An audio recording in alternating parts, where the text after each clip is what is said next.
संध्या 2 बच्चों की माँ थी, आयुष और रीमा। पति विक्रम एक सरकारी अफसर, सख्त मिजाज और गैर ज़रूरी काबू रखने वाला आदमी। घर में हर चीज़ विक्रम की मर्ज़ी से होती थी, यहाँ तक कि संध्या कब बोलेगी वो भी। पर बाहर की दुनिया में संध्या की पहचान सिर्फ एक चुप औरत थी, अंदर से जलती मगर मुस्कुराती हुई।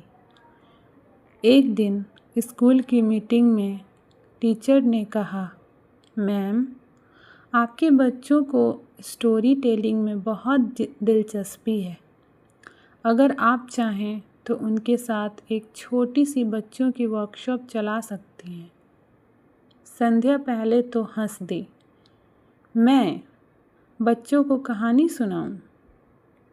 मैं तो खुद अपनी कहानी अधूरी छोड़ आई हूँ।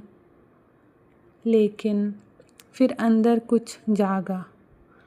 वो बच्चों के साथ वर्कशॉप में शामिल हो गई। पहली बार उसने अपनी आवाज़ से लोगों को मुस्कुराते देखा। पहली बार उसे महसूस हुआ कि उसके अंदर कहानी कहने की ताकत है। धीरे धीरे उसकी ये वर्कशॉप चर्चित होने लगी। लोग उसे संध्या दीदी कहकर बुलाने लगे। वो अब सिर्फ माँ नहीं थी, वो एक स्टोरी वॉइस आर्टिस्ट बन रही थी। बच्चों की कल्पनाओं में जान डालने वाली। लेकिन सस्पेंस शुरू हुआ एक रात, जब विक्रम ने मोबाइल पर एक नया नोटिफिकेशन देखा। नई कहानी अपलोड की गई, आखिरी खामोशी बाय संध्या वॉइस। वो चौंक गया। वो नाम तो उसकी पत्नी का था। उसने वो रिकॉर्डिंग प्ले की। आवाज़ आई, कभी कभी खामोशी में भी तूफान होता है, बस लोग उसे सुन नहीं पाते। एक औरत जब बोलती नहीं, इसका मतलब ये नहीं कि उसके पास कुछ कहने को नहीं। विक्रम को जैसे किसी ने आईना दिखा दिया। वो पूरी रात जागता रहा। सुबह उसने संध्या से कहा, मुझे तुम्हारी वो आवाज़ सुननी है जिसे मैंने सालों दबा कर रखा था।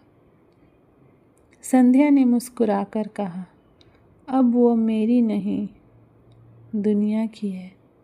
और फिर उसने बच्चों का हाथ थामकर दरवाजे के बाहर कदम रखा।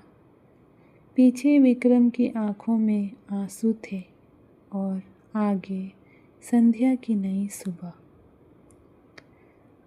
तो दोस्तों, हमें इस कहानी से यह सीख मिलता है, कभी औरत को चुप मत समझो, क्योंकि जब वो बोलती है तो पूरी दुनिया सुनती है।